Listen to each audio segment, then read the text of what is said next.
Hello all, मी सागर व्यवहारे. मी मागील 2 वर्षापासून 12वी सायन्सला 11वी आणि 12वी सायन्सला मॅथ्स शिकवतो. या वर्षीही मला बॅच चालू करायची होती, पण कोविड-19 मुळे ते शक्य होऊ शकणार नाहीये. पण माझे जे मागच्या वर्षीचे 11वी स्टुडंट जे आहे त्यांचं म्हणणं असं पडलं की सर तुम्ही आमचा एखादा व्हॉट्सअपचा ग्रुप बनवा आणि त्यावर एक व्हिडिओ लेक्चर अपलोड करा किंवा आम्हाला नोट्स प्रोव्हाइड करा, जेणेकरून आम्ही घरी बसून अभ्यास करू शकू. पण मला असं वाटलं की आपण त्यांना पर्सनली व्हिडिओ किंवा व्हॉट्सअप ग्रुप बनवून व्हिडिओ सेंड करण्यापेक्षा आपण एखादा युट्यूब चॅनल बनवूयात आणि त्या युट्यूब चॅनलवर आपले व्हिडिओ अपलोड करूयात, जेणेकरून त्यांनाच नाही तर बाकी स्टुडंटलाही त्याचा फायदा होऊन जाईल. तर माझ्या चॅनलचं नाव आहे सागर सर नॉलेज हब. हेच माझ्या क्लासेसचंही नाव आहे सागर सर नॉलेज हब. माझे त्याचं स्लोगन लाईन आहे learning as easy as ABCD. Math खरंच अवघड नाहीये. तर सागर सर नॉलेज हब या चॅनलला तुम्ही सबस्क्राईब करा आणि व्हिडिओला आवडला तर एक लाईक नक्की करा आणि आपल्या दुसऱ्या मित्रांनाही कळवा की सागर सर नॉलेज नावाचं एक चॅनल आहे ज्यामध्ये 11वी-12वीचे मॅथचे लेक्चर शिकवले जातात. तर मित्रांनो, आपण मॅथमॅटिक 1 हा 12वीच्या मॅथ सब्जेक्टमधील मॅथमॅटिकल लॉजिक हा पहिला चॅप्टर बघणार आहोत. ठीक आहे. तर त्या चॅप्टरचं नाव आहे मॅथमॅटिकल लॉजिक. ठीक आहे. तर लॉजिक म्हणजे हा चॅप्टर आपला असं सांगतो की इथं फक्त लॉजिक लावा तुम्ही, याच्यामध्ये दुसरं काहीही करण्याची गरज नाहीये. ठीक आहे. तर त्यामध्ये आपला सगळ्यात पहिला पॉईंट आहे स्टेटमेंट. स्टेटमेंट हे आपल्याला बघावंच लागेल. स्टेटमेंटचा अर्थ काय? Statement is a sentence which is either true or false but not both simultaneously. बरोबर ना? सेंटेन्स काय सांगतंय? एक तर ते बरोबर असेल किंवा चुकीचं असेल, पण ते दोन्ही सोबत नसेल, हे आपल्याला समजून घ्यायचंय. आता सेंटेन्स आलंय म्हटल्यावर त्याला नॉट सेंटेन्स हे गलत हो गया. कोई बात नहीं. ठीक आहे. स्टेटमेंट आलंय म्हणजे त्याला नॉट स्टेटमेंट यायलाच पाहिजे. ठीक आहे. आता नॉट स्टेटमेंट कशाला म्हणतात? तर sentence which are incomplete or imperative or interrogative or exclamatory or suggestive are not taken as statement. ठीक आहे. स्टेटमेंट थोडक्यात काय सांगतं की स्टेटमेंटमध्ये एक तर आयडर ट्रू ऑर फॉल्सच यायला पाहिजे. जर त्यामध्ये ह्या सगळ्या गोष्टींचा समावेश झाला त्याला आपण स्टेटमेंट म्हणायचं नाही. ठीक आहे. त्यानंतर पुढची डेफिनेशन यात इम्पॉर्टंट आहे, तीच म्हणजे ट्रूथ टेबल. ठीक आहे. तर ट्रूथ टेबल काय सांगतो? ट्रूथ टेबल जेव्हा आपण टेबल शिकू, ठीक आहे, त्यामुळे आपल्याला व्हॅल्यू समजून जातील. फक्त आपल्याला एवढं लक्षात ठेवायचं की ट्रूथ टेबलमध्ये 2 पॉईंट पडतात. एक तर त्याची व्हॅल्यू ट्रू असेल किंवा फॉल्स असेल. ठीक आहे. तर आता आपण ऍक्च्युअल आपल्या टॉपिककडे वळू. आपला सगळ्यात पहिला टॉपिक आहे लॉजिकल कनेक्टिव्ह. ठीक आहे. तर लॉजिकल कनेक्टिव्ह, आता कनेक्टिव्ह कशाला म्हणतात? कनेक्टिव्हचा अर्थ असा आहे की the connective joining to or more simple statement. ठीक आहे. दोन कुठल्याही गोष्टी जोडण्यासाठी जे लागतं त्याला म्हणतात कनेक्टिव्ह. ठीक आहे. तर कनेक्टिव्ह डिफाईन करताना त्याचे 5 पॉईंट पडतात. ठीक आहे. पहिला पॉईंट आहे त्याचा निगेशन. आपण एक स्टेप बाय स्टेप जाऊयात. पहिला पॉईंट आहे निगेशन. निगेशन म्हणजे थोडक्यात काय? नॉट. त्याचा सिम्बॉल आहे असं झोपलेला आहेस. ठीक आहे. आपल्या भाषेत झोपलेला आहेस. आता नॉट निगेशन काय सांगतो? कुठलीही गोष्ट ट्रू असेल तिला फॉल्स करायची, फॉल्स असेल तिला ट्रू करायची. ठीक आहे. आपण डेफिनेशन बघूयात. If P is a statement then negation of is called a negation of statement. If P is a statement then negation of P is called negation of a statement P. ठीक आहे. याला वाचताना negation वाचायचं. ठीक आहे. आता तुम्हाला यापेक्षा सोप्या पद्धतीने सांगायचं हा टेबल. ठीक आहे. एक व्हॅल्यू आहे पी दिलेली, ती काय त्याची व्हॅल्यू एकाच व्हॅल्यू ट्रू आहे, एकाच व्हॅल्यू फॉल्स आहे. तर आपल्याला जेव्हा निगेशन ऑफ पी दर्शवायचं आहे तर निगेशन ऑफ पी कसं दर्शवतो आपण? ट्रूची व्हॅल्यूची ती फॉल्स करायची. टी म्हणजे ट्रू, एफ म्हणजे फॉल्स. तर ज्याची व्हॅल्यू ट्रू आहे त्याची व्हॅल्यू फॉल्स करायची, ज्याची व्हॅल्यू फॉल्स आहे त्याची व्हॅल्यू ट्रू करायची. ओके. ठीक आहे. हा सगळ्यात सिम्पल वे शिकण्याचा. ठीक आहे. तर आपण सेकंड टॉपिक बघूया. ठीक आहे. सेकंड टॉपिक लॉजिकल कनेक्टिव्हचा सेकंड टॉपिक आहे कंजक्शन. कंजक्शन म्हणजे अँड. ठीक आहे. आणि तो ह्या सिम्बॉलने दर्शवतात. ठीक आहे. सर्वात पहिले आपण त्याचे डेफिनेशन बघूयात. If P and Q are true then outcome become true, otherwise it will be false. ठीक आहे. तो काय सांगतोय? If P and Q are true म्हणजे जर पी आणि क्यू हे टेबलवर आपल्याला कळून जाईल. ठीक आहे. पी आणि क्यू याच्यामध्ये ज्या व्हॅल्यूज असेल त्या दोन्ही व्हॅल्यू जेव्हा ट्रू असतील तेव्हा आउटकम काय येईल? ट्रू. म्हणजे जेव्हा दोन्ही ट्रू असतील तेव्हा आउटकम काय येईल? ट्रू येईल. अदरवाइज आउटकम काय येईल? फॉल्स. आता यापेक्षा तुम्हाला टेबलवर चांगलं समजून जाईल. ठीक आहे. आता टेबल काय सांगतोय? 2 व्हॅल्यूज आहे पी क्यू. ठीक आहे. त्याचं आपल्याला काय काढायचं आहे? अँड काढायचं आहे किंवा काय आपल्याला काय म्हणायचं आपण त्याला? कंजक्शन काढायचं. ठीक आहे. पी आणि क्यूचं आपल्याला कंजक्शन काढायचं. तर त्याच्या व्हॅल्यू कशा दर्शवतात? आता हे स्टँडर्ड आहे. कुठलं? पी मध्ये जर 4 याचं टेबल असेल, ठीक आहे, तर त्यामध्ये स्टँडर्ड आहे. पहिले दोन ट्रू असतात आणि दुसरे 2 फॉल्स असतात, ते फक्त पहिल्या टेबलसाठी, पहिल्या कॉलमसाठी. दुसऱ्या कॉलममध्ये पहिला ट्रू असतो, दुसरा फॉल्स असतो, परत ट्रू आणि फॉल्स असतो, असे सिरीज असते.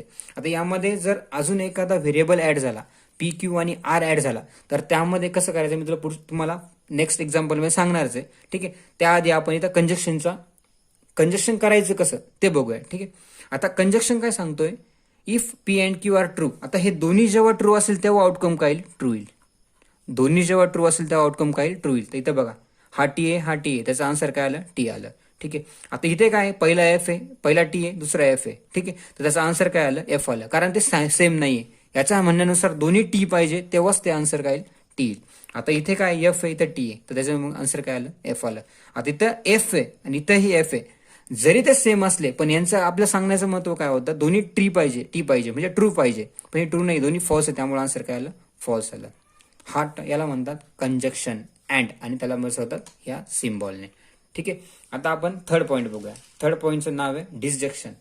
ठीक आहे, डिसजक्शन म्हणजे ऑर थोडक्यात, आणि तर सिम्बॉल आहे हा व्ही.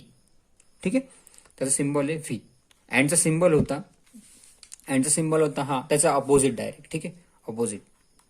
ठीक आहे, आता आपण सर्वात पहिले डिसजक्शनची डेफिनेशन बघूया. डिसजक्शन डेफिनेशन काय सांगतं, if P and Q are false. ठीक आहे, P and Q are false, then outcome become false, otherwise it will be true. ठीक आहे, आता हा एक्झॅक्ट कंजक्शनच्या ऑपोजिट आहे. कंजक्शन काय सांगत होता, कंजक्शन मध्ये असं होतं की जेव्हा दोन्ही टी येईल तेव्हा टी येईल, अदरवाइज सर्व फॉल्स येईल. आता हा काय सांगतो, और काय डिसजक्शन काय सांगतोय, जेव्हा पी अँड क्यू दोन्ही फॉल्स असतील. ठीक आहे, दोन्ही फॉल्स असेल तेव्हा काय उत्तर येईल, त्याचं फॉल्स येईल. आता आपण टेबलवरून समजून घेऊया. ठीक आहे, इथे काय, आता पहिला टी आहे, दुसरा टी आहे. आपल्याला सांगायचं काय तात्पर्य होतं, दोन्ही काय पाहिजे आपल्याला, फॉल्स पाहिजे. दोन्ही फॉल्स नाहीये, त्यामुळे उत्तर काय आलं, टी आलं. इथेही एक ट्री आहे, इथे फॉल्स. ठीक आहे, त्यामुळं टी. इथे काय एफ, इथे टी, त्यामुळे आन्सर काय आलं, टी आलं. ठीक आहे, आता लास्टचा कॉलम काय सांगतोय आपला, इथेही एफ आहे आणि इथेही एफ आहे, त्यामुळे आन्सर काय आलं, फॉल्स आलं. ठीक आहे, तर डिसजक्शनचं थोडक्यात सांगायचं महत्व काय, जेव्हा दोन्ही व्हॅल्यू फॉल्स असतील तेव्हा आन्सर फॉल्स येईल, अदरवाइज ते आन्सर येईल ट्रू. ठीक आहे, तर लॉजिकल कनेक्टिव्ह यातील आपण आतापर्यंत 3 पॉईंट शिकलो. ठीक आहे, आता त्यातले चौथा पॉईंट शिकायचा आपल्याला. चौथा पॉईंट आहे इम्प्लिकेशन. इम्प्लिकेशन म्हणजे थोडक्यात इफ देन, जे स्टेटमेंट इफ देन पासून येतात त्यांना म्हणतात इम्प्लिकेशन. ठीक आहे, आणि तो याने दर्शवतात, थोडक्यात एरो असते ना, एरोने दर्शवतात त्याला. ठीक आहे, आता डेफिनेशन बघूयात आपण. इम्प्लिकेशन डेफिनेशन काय सांगते, पी इम्प्लिकेशन क्यू, आता इम्प्लिकेशन म्हणता, काही जण टेन्स म्हणता, जर टेन्स म्हटलं तेही चालतं. ठीक आहे, P tends to Q is false only when P is true and Q is false, otherwise it will be true. ठीक आहे, तर इम्प्लिकेशन काय सांगतो, पी आणि क्यू ह्या दोघांच्या ट्रूथ व्हॅल्यूज आहे, त्याच्यामध्ये कसं आहे, if P tends to Q is false, तो फॉल्स केव्हा असणार आहे, जेव्हा पहिली व्हॅल्यू ट्रू हवी आहे आणि सेकंड व्हॅल्यू फॉल्स हवी आहे. ठीक आहे, पहिली व्हॅल्यू जर ट्रू असेल म्हणजे पीची जी व्हॅल्यू आहे ती असेल ट्रू असेल आणि क्यूची जी व्हॅल्यू असेल ती फॉल्स असेल, तेव्हाच फॉल्स होईल, अदरवाइज तो काय होतो, ट्रू होतो. आपण टेबलवर बघूया, टेबलवर आपल्याला पूर्ण कन्सेप्ट क्लिअर होऊन जाईल. ठीक आहे, आता टेबल आहे. ठीक आहे, पी आणि क्यूचं तुम्हाला ऑलरेडी सांगितल्याप्रमाणे ह्या व्हॅल्यू फिक्स आहे. प्रत्येक टेबलमध्ये 4 साठी फिक्स आहे, पहिल्या 2 ट्रू, सेकंड 2 फॉल्स, ह्या पी साठी, आणि क्यू साठी पहिली टी, दुसरी एफ, पहिली टी, नंतर टी, नंतर एफ. ठीक आहे, आता आपण इम्प्लिकेशन काय सांगतोय, जर फॉल्स कंडिशन केव्हा असेल, पहिला ट्रू असेल आणि सेकंड फॉल्स असेल तेव्हाच कंडिशन फॉल्स होते. ठीक आहे, थोडक्यात इथे बघा, पहिला टी आहे, दुसरा एफ आहे, तेव्हा कंडिशन फॉल्स झाली. बाकी सगळं इथं टी आहे, इथं टी झाला, इथे एफ टी आहे, तिथं टी झाला. आता इथेही ट्रू आहे आणि इथे एक फॉल्सही आहे, पण आपली डेफिनेशन काय सांगायचं, पहिलं ट्रू पाहिजे आणि दुसरा एफ पाहिजे. इथं पहिला एफ आहे, दुसरा टी आहे, त्यामुळे हा ट्रू येऊन जाईल आणि हे फॉल्स आहे तर ऑलरेडी याचा टीच होऊन जाईल. ठीक आहे, आता आपण नेक्स्ट टॉपिक बघूयात, त्यातला 5वा पॉईंट. ठीक आहे, डबल इम्प्लिकेशन, त्याला बाय कंडिशनल असंही म्हणतात.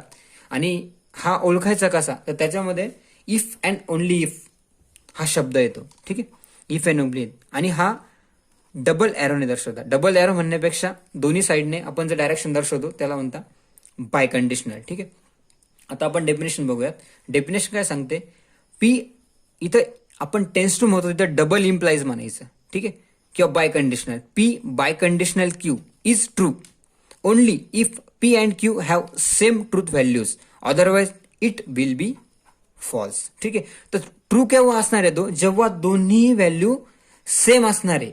ठीक आहे, मी ट्रू आणि फॉल्स म्हणत नाही, सेम म्हणतोय मी. जेव्हा दोन्ही व्हॅल्यू सेम असणार आहे तेव्हा तो काय असेल, ट्रू असेल. आणि जेव्हा व्हॅल्यू डिफरंट असेल तेव्हा असेल तो फॉल्स. टेबलवर ना बघूया. ठीक आहे, पी क्यू ह्या compulsory value T T F F. ठीक आहे, त्यानंतर क्यूच्या टी एफ टी एफ. त्यानंतर आउटकम बघताना आउटकम हा काय सांगतोय, P double implies Q is true only if P and Q have same truth values. Same म्हणजे सारख्या ट्रूथ व्हॅल्यूज कुठे आहे, इथं टी टी आहे म्हणून हा टी होणारच आहे, कारण हा ट्रू झालाय, सारख्या आहे. आता टी आणि एफ ह्या सारख्या नाहीये. ठीक आहे, त्यामुळे ह्या कशा झाल्या, फॉल्स झाल्या. ह्या एफ आणि टी इथंही काय झालं, फॉल्स झालं, कारण हा सेम नाहीये. आता इथं एफ आणि एफ दोन्ही सेम आहे, त्यामुळे याचं काय झालं, व्हॅल्यू ट्रू झाली. इथं फॉल्स लिहायचं नाही, लक्षात ठेवा, इथे ट्रूच लिहायचं. ठीक आहे, तर आपण यावरनं काही एक्झाम्पल बघूयात. तर आतापर्यंत आपण शिकलेल्या 5 टॉपिकमध्ये आपण एक्झाम्पल बघूया. ठीक आहे, आता त्यातलं एक एक्झाम्पल आहे, express the statement in symbolic form. ठीक आहे, आपल्याला 2 पॉईंट दिले आहे, एक पी ची व्हॅल्यू आणि क्यू ची व्हॅल्यू आहे. ठीक आहे, आता इथं टेबल काढण्याची गरज नाही, कारण हा स्टेटमेंटमध्ये त्याचं काय सांगणं आहे, त्याचं सांगणं असं आहे की तुम्हाला 2 व्हॅल्यूज दिलेल्या आहे. एक पी ची व्हॅल्यू दिली आहे ऐश्वर्या इज टॉल आणि क्यू ची व्हॅल्यू दिली आहे ऐश्वर्या इज ब्युटिफुल. ठीक आहे, तर यावरनं आपल्याला त्यांनी काही खाली क्वेश्चन पण दिलेले आहे, त्या क्वेश्चनवरनं आपल्याला सिम्बॉलिक फॉर्म बनवायचा आहे. सिम्बॉलिक फॉर्म म्हणजे थोडक्यात आपल्याला आपण अँड ऑर मध्ये जे बनवले ते आपल्याला बनवायचे. ठीक आहे, त्यात आता आपल्याकडे एवढीच माहिती सध्या, ऐश्वर्या काय ती टॉल आहे आणि ऐश्वर्या काय ब्युटिफुल आहे, यामध्ये नॉट ऑर काही दिलेलं नाहीये. ठीक आहे, त्यातला पहिला क्वेश्चन काय सांगतो तो, आता मी डायरेक्ट त्याचा आन्सर दिलेलं आहे त्यामुळे तुम्हाला समजून सांगतो ते. ठीक आहे, पहिला क्वेश्चन काय सांगितलेलं आहे, Aishwarya is tall and beautiful. ठीक आहे, आता त्यांनी काय घातलेलं मध्ये, अँड टाकलेलं आहे. ठीक आहे, अँड आपण काय सांगतो, कोणत्या टॉपिक मध्ये मोडतो अँड, सेकंड टॉपिक मध्ये निगेशन नंतर आपण जो शिकलो होतो त्यामुळे तो मोडतो, त्याचं नाव आहे कंडिशनल. ठीक आहे, कंजक्शन मध्ये मोडतो. कंजक्शन काय सांगतो आपल्याला, जिथे अँड असेल, दोन्ही व्हॅल्यू जोडलेल्या आहे, तर त्यामुळे आपण इथं काय लिहिला, अँड लिहिला. ठीक आहे, आता ह्या तुम्हाला यावरनं पण कन्सेप्ट क्लिअर होऊन जातील, काय की अँड असल्यावर कोणता घ्यायचा, ऑर असल्यावर कोणता घ्यायचा, बट असल्यावर कोणता घ्यायचा, तेही समजून जाईल. ठीक आहे, आता सेकंड एक्झाम्पल आहे. सेकंड एक्झाम्पल काय सांगतो ते, Aishwarya is tall but not beautiful. ठीक आहे, आता यावरनं आपल्याला पहिला टॉपिक क्लिअर होऊन जाईल. पहिला टॉपिक कोणता शिकलो आपण, निगेशन. निगेशन काय सांगतोय की होकारार्थीचं नकारार्थी करायचं. आपल्याला दिलेलं वाक्य काय आहे, ऐश्वर्या काय ब्युटिफुल आहे. ठीक आहे, पण याने देताना काय दिलेलं आहे, ऐश्वर्या इज टॉल म्हणजे ऐश्वर्या टॉल आहे, म्हणजे आपला पी जसेच तसा येऊन जाईल. बट आणि अँड हे दोन्ही सोबत येतात, त्यामुळे आपण त्याला हे अँडच वापरतो. ठीक आहे, बट नॉट ब्युटिफुल, आपल्याला दिलं स्टेटमेंट काय, ती ब्युटिफुल आहे, पण हा काय सांगतोय ती ब्युटिफुल नाहीये, त्यामुळे आपण त्याला काय लावलं, निगेशन, म्हणजे हे रॉंग आहे. ठीक आहे, तर आपण दाखवताना त्याला असं दाखवतो. आता तिसरा पॉईंट आहे, Aishwarya is tall or beautiful. Or, आता ऑर यांनी डायरेक्ट डिफाईन केलेले आणि ऑरचा आपल्याकडे कन्सेप्ट. ठीक आहे, ऑरचा कन्सेप्ट काय होता, आपला डिस्जक्शन मध्ये पॉईंट मोडत होता. ठीक आहे, तर आपण डायरेक्ट पी कशासाठी, ऐश्वर्या इज टॉल साठी आणि ब्युटिफुल साठी क्यू वापरला. ठीक आहे, आता चौथं एक्झाम्पल आहे, if Aishwarya is not tall then Aishwarya is not beautiful. ठीक आहे, आता आपला चौथा टॉपिक होता इम्प्लिकेशन. त्यामध्ये काय होतं, स्टेटमेंट जर इफ देन मध्ये आलं तेव्हा आपण काय वापरतो, इम्प्लिकेशन वापरतो. ठीक आहे, किंवा आपण टेन्स टू म्हणतो त्याला. ठीक आहे, Aishwarya is not tall, not आहे ना, नॉट लावलेलं आहे. ठीक आहे, आता इफ देन तर आलेलाच आहे, इफ आलेला आहे. ठीक आहे, हा इफ आहे, देन आलेला आहे. ठीक आहे, म्हणजे आपला हा इम्प्लिकेशनचा पॉईंट आहे. आता ऐश्वर्या इज नॉट टॉल, आपल्याला दिलेलं काय, त्यांनी ऐश्वर्या टॉल आहे, हा काय सांगतो, ऐश्वर्या टॉल नाहीये, म्हणजे हा पहिला सुरुवातीला काय झाला, निगेशन ऑफ पी. आता इफ आणि देन आहे, त्यामुळे आपण काय वापरलं, इम्प्लाइज किंवा इम्प्लिकेशन सिम्बॉल वापरला. आणि सेकंड काय सांगतोय तो, Aishwarya is not beautiful. Aishwarya is not beautiful, आपल्याकडे काय ऐश्वर्या ब्युटिफुल आहे, काय सांगतो ऐश्वर्या ब्युटिफुल नाहीये, त्यामुळे निगेशन ऑफ क्यू. ठीक आहे, आता पाचवं एक्झाम्पल आहे. पाचवं एक्झाम्पल काय सांगतंय, Aishwarya is not tall. Aishwarya is not tall if and only if Aishwarya is not beautiful. Aishwarya tall नाहीये. ठीक आहे, इफ अँड ओनली इफ वापरलाय. इफ अँड ओनली इफ वापरलेला आहे म्हणजे आपल्याला काय, कोणत्या पॉईंटमध्ये मोडतो, हा डबल इम्प्लिकेशन मध्ये, थोडक्यात त्याला आपण बाय कंडिशनल म्हणतो आणि तो आपण डबल एरोने दर्शवतो. आता हा आपल्याकडे ऐश्वर्या इज टॉल आहे, हा काय सांगतो, ऐश्वर्या इज नॉट टॉल, म्हणजे पी कसा येईल, निगेशन मध्ये येईल, बाय कंडिशनल. आणि ऐश्वर्या इज नॉट ब्युटिफुल, मग त्यातही काय, हा निगेशन मध्ये क्यू होऊन जाईल. ठीक आहे. आपण आता थेरॉटिकल क्वेश्चन बघितले, आपण आता टॅब्युलर फॉर्म मधले एक्झाम्पल बघूया. ठीक आहे. तर मित्रांनो, आपण आता एक्झाम्पल टॅब्युलर फॉर्म मध्ये बघूया. ठीक आहे. आता एक्झाम्पल विचारतात कसा, प्रिपेअर द ट्रूथ टेबल. ठीक आहे. ट्रूथ टेबल बनवायला सांगितलं आहे आपल्याला. ठीक आहे. आणि हे एक्झाम्पल दिलेलं आहे. आता हे एक्झाम्पल दिलेलं कसं आहे त्याच स्वरूपात मांडून घ्यायचं एकदा. काय दिलेलं आहे, पी इम्प्लिकेशन दिलाय. ठीक आहे. इम्प्लिकेशन मध्ये काय, इफ अँड दिलाय, इफ अँड देन दिलाय, क्यू दिलेला आहे. त्याला अँड मध्ये, ह्या ब्रॅकेटला पुन्हा अँड मध्ये क्यू दिलेला आहे आणि पुढे त्याचे कंपॅरिझन पी सोबत आहे. ठीक आहे. तर आपण काय करायचं, आपल्याकडे जसे जसे व्हॅल्यू आहे आणि जसे जसे छोटे छोटे पार्ट आहे ते आपण वेगळे करून घ्यायचे सुरुवातीला. आता नॉर्मली आपल्याकडे व्हेरिएबल दोनच आहे, पी आणि क्यू सगळीकडे दिसते, त्यामुळे आपण 4चा टेबल घेतला. जेव्हा 3 व्हेरिएबल आहे ते पण तुम्हाला सांगून देईल मी. ठीक आहे. आता सुरुवातीला आपलं हे तर फिक्स आहे, पी आणि क्यूच्या व्हॅल्यू, पी क्यूच्या व्हॅल्यू फिक्स आहे. काय, आपण 2 टी घेतो, 2 एफ घेतो, म्हणजे 2 ट्रू आणि 2 फॉल्स घेतो. नंतर क्यू मध्ये काय करतो, पहिला टी घेतो, दुसरा फॉल्स घेतो, टी फॉल्स. ठीक आहे. आता हे झालं. त्यानंतर आता ब्रॅकेट बघा एक्झाम्पल मध्ये, पहिली ब्रॅकेट काय झाली, पी इम्प्लिकेशन क्यू किंवा पी टेन्स टू क्यू. आता सुरुवातीला ही एक ब्रॅकेट लिहून घ्यायची आपण साईडला, पी टेन्स टू क्यू. आता टॅब्युलर फॉर्म तुम्हाला सेपरेटली सांगतो मी कसा करायचा कसा नाही. ठीक आहे. P tends to Q. आता याचा रूल काय आपल्याकडे, बाय कंडिशनलचा रूल काय सांगत होता आपल्याला, कंडिशनल इम्प्लिकेशनचा रूल काय सांगत होता आपल्याला, पी इम्प्लाइज किंवा P tends to Q is false only when P is true and Q is false. ठीक आहे. पहिला ट्रू आणि दुसरा एफ असला तेव्हाच आन्सर काय येईल, एफ येईल, अदरवाईज ट्रू येईल. त्यानुसार आपला इथं टी आहे, त्यामुळं टीच येऊन जाईल. पहिला ट्रू आणि दुसरा फॉल्स असेल तर फॉल्स येतो, अदरवाईज सर्व टी येतात. ठीक आहे. कन्सेप्ट क्लिअर झाला. एक्झाम्पलवरनं पण डेफिनेशन क्लिअर होऊन जाईल. इम्प्लिकेशन कशाला म्हणतात, इम्प्लिकेशन मध्ये काय करायचं, इम्प्लिकेशन थोडक्यात काय सांगतोय, पहिला ट्रू आणि दुसरा एफ पाहिजे. कॉलम इकडे जर इकडे झाला, ठीक आहे, जर सपोज तुम्हाला क्यू आणि इम्प्लाइज पी दिलाय तर त्यावेळेस तुम्हाला टीचं एफ सोबत करायचंय, त्यामुळे हा ट्रूच होईल. पण हा जो आहे तो ठीक आहे. तर जेव्हा तुम्हाला उलट दिलं तर क्यूचा इम्प्लाइज पी जर करायचा असला तर एफ टी होऊन जाईल. एफ टी जर त्याचं टीच करायचं, जर टी एफ असेल तर इथं फॉल्स होऊन जाईल. ठीक आहे. आता नेक्स्ट पॉईंट, आता ही ब्रॅकेट झाली एक सोडून, पुढे काय, क्यू आहे. आता हा क्यू अँड आहे तो कुणासोबत आहे, ह्या ब्रॅकेट सोबत, त्यामुळे ही एक ब्रॅकेट आपण ऑलरेडी जी आहे ती लिहून घेतली आणि तिला अँडिंग कस सोबत करायचं, आपल्याला क्यू सोबत करायचे. म्हणजे फर्स्ट प्रायोरिटी आपली हिची आहे, त्यानंतर आपलं हिचं कंपॅरिझन हिच्या सोबत करायचं. ठीक आहे. मध्ये काय अँड आहे, अँडचा रूल तर आपल्याला माहितीच आहे. अँड रूल काय सांगतो, दोघं जर ट्रू असेल तर ट्रू येईल, अदरवाईज फॉल्स येईल. ठीक आहे. आता पी टेन्स टू क्यू आणि क्यू धरायचा, दोन्ही ते जर बोट ठेवून घ्यायचं. ट्रू ट्रू ट्रू असेल तर ट्रू आलं, फॉल्स फॉल्स असेल तर फॉल्स आलं. ठीक आहे. टी टी असेल तर टी आलं, फॉल्स असेल तर फॉल्स आलं. रूल काय सांगतो अँड मध्ये, जर दोन्ही सेम असले, दोन्हीही ट्रू असेल तेव्हाच व्हॅल्यू उत्तर काय येईल, ट्रू येईल, अदरवाईज सगळे फॉल्स येतील. ठीक आहे. हा झाला अँडचा रूल. आता आपल्याकडे काय राहिलंय, फक्त हा लास्टचा पी व्हेरिएबल राहिला. ठीक आहे. आता ही पूर्ण ब्रॅकेट म्हणजे आपण ही सॉल्व्ह केली, ती काय सोबत आहे, तिला घ्यायचं आहे इम्प्लिकेशन मध्ये पी सोबत. म्हणजे ही बाजू टोटल हिला फ्रंट पहिली साईड पकडायची आणि सेकंड टाईप ती घ्यायची आपल्याला पी सोबत. ठीक आहे. आता रूल काय सांगतोय आपला इम्प्लाइजचा, पहिला टी आणि दुसरा एफ असेल तर एफ होईल, अदरवाईज फॉल्स होईल. पहिला टी हा पकडायचा नाही मित्रांनो, पहिला टी हा पकडायचा. ठीक आहे. कारण आपल्याला ही ब्रॅकेट पी सोबत कम्पेअर करायची, तर मग आपला हा पहिला काय ट्रू आहे आणि इथंही काय ट्रू आहे, त्यामुळे ती व्हॅल्यू ट्रू होईल. कारण पहिला टी आणि दुसरा एफ नाही आहे आपल्याकडे. ठीक आहे.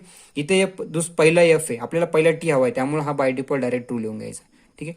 इथे काय पहिला टी आणि दुसरा एफ आहे, म्हणजे हा काय 100% एफ येईल. आणि नेक्स्ट मध्ये काय, इथं एफ आहे, इथं एफ आहे, याचा तर विषयच येत नाही. ठीक आहे. हे झालं फर्स्ट एक्झाम्पल. वाटतंय मला की तुम्हाला समजलं असेल. ठीक आहे. आता तुम्हाला मी एक 3 व्हेरिएबलचं एक्झाम्पल समजून सांगतो. ठीक आहे. 3 व्हेरिएबलचं एक्झाम्पल कसं असतं ते म्हणून. तर मित्रांनो, तुम्हाला समजण्यासाठी मी एक्झाम्पल असं घेतलंय की त्याच्यामध्ये एक व्हेरिएबल ऍड होईल. हे बघा, याच्यामध्ये आर हा व्हेरिएबल ऍड झालेला आहे. एक्झाम्पल काय सांगतोय, P and negation of Q tends to R and P. ठीक आहे. आता एक व्हेरिएबल ऍड झालाय म्हणजे आपल्याला एक कॉलम ऍड करावा लागतो. ठीक आहे. आता कॉलम ऍड केला म्हणजे आपण 2च्या कॉलम मध्ये काय करायचो, पहिले 2 ट्रू ठेवायचं, नंतर 2 फॉल्स घ्यायचो, सेकंड मध्ये क्यू मध्ये काय करायचो, टी एफ असं घ्यायचं. ठीक आहे. आता यामध्ये काय घ्यायचं, कसं घ्यायचं, पीची जी व्हॅल्यू आहे त्या पहिल्या 4 व्हॅल्यू ज्या आहेत त्या पूर्ण ट्रू लिहून घ्यायच्या. ठीक आहे. 1 2 3 4 पहिल्या 4 व्हॅल्यू ट्रू लिहायच्या, सेकंड 4 व्हॅल्यू पूर्ण फॉल्स लिहायच्या. ठीक आहे. क्यू मध्ये काय करायचं, जे आपण पहिले पी मध्ये करायचो, 2T 2F, 2T आणि 2F, ठीक आहे. आणि आर मध्ये काय करायचं, जे क्यू मध्ये करत होतो, पहिला टी दुसरा F, TF TF TF TF, ठीक आहे. जास्त अवघडून जाण्यासारखं काहीच नाही मित्रांनो याच्यामध्ये. फक्त एक व्हेरिएबल वाढलेला आहे. व्हेरिएबल वाढलेला आहे म्हणजे कॉलम वाढला, ठीक आहे. आणि त्यामध्ये फक्त काय करायचं, त्याच्यामध्ये जेव्हा आपण फर्स्ट पी ची व्हॅल्यू होते त्या क्यूला द्यायच्या, क्यूच्या आरला द्यायच्या, आणि पी मध्ये जे आहे त्यात जिथं 2 घ्यायचं होते त्या आपण 4 ऍड करायच्या, ठीक आहे. आता एक्झाम्पल काय सांगतो आपलं, पी घ्या, पी ऑलरेडी आहे आपल्याकडे, त्याचा ऑर घ्या, कशासोबत घ्या, निगेशन ऑफ क्यू सोबत घ्या. क्यू आहे आपल्याकडे पण निगेशन ऑफ क्यू नाही, त्यामुळे मी निगेशन ऑफ क्यूचा एक स्पेशल कॉलम बनवून घेतला, ठीक आहे. तर आपला पीचा ऑर कशासोबत करायचा, निगेशन ऑफ क्यू सोबत, म्हणजे ते नेक्स्ट याच्यामध्ये करायचं. तर त्याआधी आपल्याला काय लागणार आहे, निगेशन ऑफ क्यू लागणार आहे. तर फक्त काहीच नाही, एकदम सिंपल आहे. जो क्यू आहे त्याला उलटा लिहा फक्त, जिथे ट्रू आहे ते फॉल्स करा, जिथे फॉल्स आहे तिथे ट्रू करा. म्हणजे हा टी आहे, आता हा क्यू आहे, तिथं ट्री आहे, तिथं काय येईल, फॉल्स येईल, इथे फॉल्स येईल, इथे ट्रू येईल, ट्रू, इथे फॉल्स, फॉल्स, ट्रू आणि ट्रू, ठीक आहे. सिंपल आहे. आता नेक्स्ट काय आपली ब्रॅकेट पहिली काय, P and negation of Q, ठीक आहे. अँडचा रूल काय आपल्याकडे, सॉरी ऑरचा रूल काय आपल्याकडे, ऑर सांगतो. ऑरचा रूल काय आपल्याकडे, जर दोन्ही एफ एफ असेल तर एफ होईल, अदरवाईज दोन्ही टी होतील, ठीक आहे. आता आपल्याला पीचं निगेशन ऑफ क्यू सोबत घ्यायचं, म्हणजे पी पहिलं आहे तर पी वर पहिला हात ठेवायचा आणि निगेशन ऑफ क्यू वर दुसरा हात ठेवायचा. ऑर घ्यायचंय, ऑरच्या रूलमध्ये काय सांगितलं आपलं, दोन्ही एफ असेल तर एफ येईल, अदरवाईज टी येईल. त्यामुळे इथे दोन्ही एफ नाहीये म्हणून टी घेऊन घ्यायचा, ठीक आहे. जर तुम्हाला तसंही समजत नसेल तर पहिले दोन्ही कॉलम चेक करून घ्या. ज्या कॉलम मध्ये एफ एफ आहे तिथं ऑलरेडी एफ लिहून घ्या, ठीक आहे. उरलं याच्यामध्ये डायरेक्ट टी लिहा, सोपं आहे, ठीक आहे. आता हा कॉलम झाला, ठीक आहे. आता पहिला लेफ्ट हँड साईड आपली झाली. आता राईट हँड साईड काय सांगतोय, आर अँड पी घ्या, म्हणजे आर सुरुवातीला घ्या, नंतर आरचा अँड पी सोबत घ्या. अँड चालू तर सोपं आहे, दोन्ही सेम असले पण दोन्ही ट्रू असेल तर ट्रू येईल, अदरवाईज फॉल्स येईल. त्यामुळे काय तेवढं अवघड नाही त्याच्यामध्ये, ठीक आहे. दोन्ही टी आहे, टी, इथे एफ आहे, एफ, इथे टी, इथे एफ, इथे एफ, एफ, एफ आणि एफ. फक्त 2T, अदरवाईज सगळीकडे एफ येऊन जाईल त्याचे, कारण आपला रूलच सांगतोय दोन्ही टी असेल तर टी, अदरवाईज फॉल्स, ठीक आहे. आता लास्ट रकाना काय सांगतोय आपला, ज्या 2 ब्रॅकेट बनवल्या आपण त्या 2 ब्रॅकेटच्या कंपॅरिझन मध्ये आपल्याला इम्प्लाइज घ्यायचंय. इम्प्लाइज काय सांगत होता आपला, इम्प्लाइज सांगतोय पहिला टी दुसरा एफ असेल तर एफ, अदरवाईज टी. तर पहिला टी आणि दुसरा एफ बघून घ्यायचं, इथं टी एफ आहे, एफ, टी एफ आहे, एफ, टी एफ आहे, एफ, ठीक आहे. इथं टी एफ आहे, इथंही एफ, अदरवाईज सगळीकडे काय येईल, टी येऊन जाईल, ठीक आहे. तर एक व्हेरिएबल जरी ऍड झाला मित्रांनो तरी घाबरून जाण्यासारखं काही नाही, एकदम सिंपल एक्झाम्पल आहे, ठीक आहे. आता नेक्स्ट टाइम तुम्हाला मी दुसरा टॉपिक शिकवतो.